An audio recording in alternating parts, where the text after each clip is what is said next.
Hey Recovery Girls, Misty here. Thanks for joining me today. I wanted to talk to you today about judging ourselves.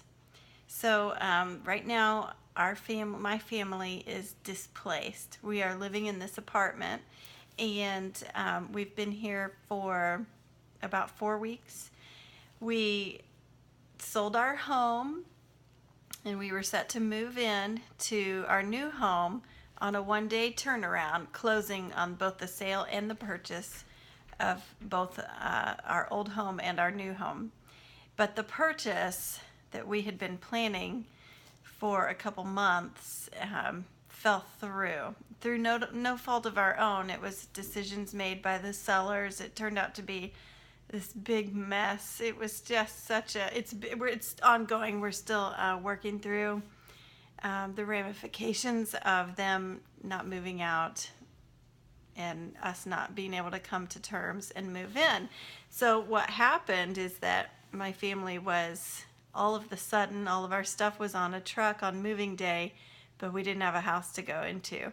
And so we had to scramble and find a place to land, not only just for that night, but for the next several weeks while we pursue the purchase of a different house.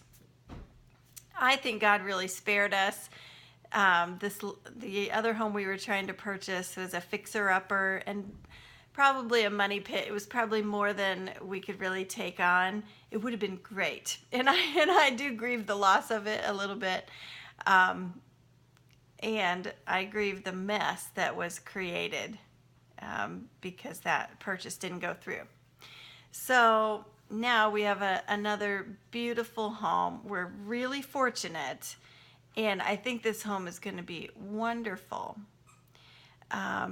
Maybe even better than the other one would have been. So we've purchased it and closed on the sale of that, and we're still waiting to get possession while the people that live there now are moving out. So the past several weeks have been just an upheaval of my whole family's life. We weren't planning on having all of our stuff in storage and not having access to our things. So we've been without some of our basic day-to-day things that we use every day, and it's been hard for my son to get his homework done in 5th grade. He needs a printer and internet, and we haven't had any of that, and which is, it's all first world kind of problems, right? We've got clothing and food and shelter, and we're together. Our family's intact. Excuse me, I'm going to sneeze. Pardon me. So I'm very aware that it's a first world problem, but at the same time, I feel like my whole life has just vanished into thin air. I can't see evidence of 20 years of parenting. I don't see my pictures, and my son is graduating in a few weeks, and I can't get to his boxes that hold all of his trophies and ribbons and things that I've saved over the years, his work, and I'm getting ready to start, decorating for that. So we had to find a venue for his open house because we have nowhere to have it right now. It's been, my children have had feelings about it all and insecurities, and we're trying to explain things to them, and I'm having feelings, and my husband's having feelings, and I was really judging myself for how difficult it's been, because I think I feel shame for hurting over this. It's an inconvenience, first world problem, but it's really caused me a lot of grief. So I talked with a mentor who's not in recovery, but she did help me. She's very wise, and she helped me to see some of the connections about what's happening now to my childhood. And what we know is that if we're having big reactions and big feelings about things, sometimes, a lot of times, it's tapping into some older pain that we carry that maybe isn't all the way healed just yet. So when I made that connection to some of the insecurity I felt as a child and the housing challenges that we faced in my when I was a little girl, and not knowing where my things were and some of the chaos that I experienced, it made a lot of sense about why this current situation is so upsetting.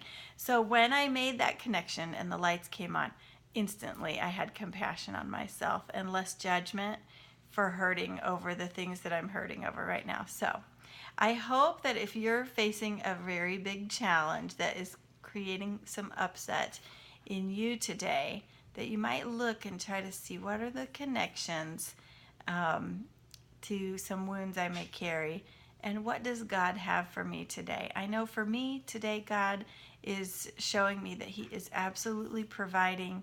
He has a good plan for me. It's okay for me to hurt and grieve and practice trusting Him for daily bread in this season in a different way than I normally do.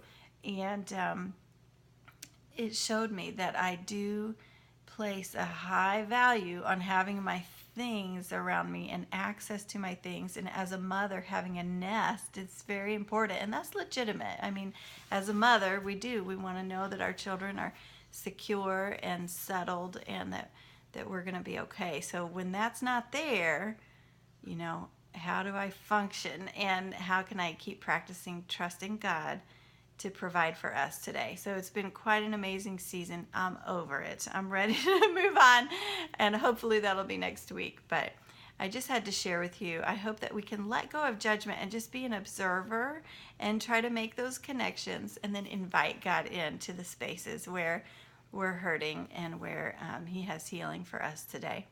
So that's my pitch, and it has a lot to do with acceptance is the answer of all my problems today, as we know from the big book, and trusting God for today's daily bread. That's all through the steps, taking an inventory about what it is that hurts me today and becoming ready for God to do a work, and then humbly asking Him to do that. That's all through the steps in recovery. So I challenge you today to take a look at that for you.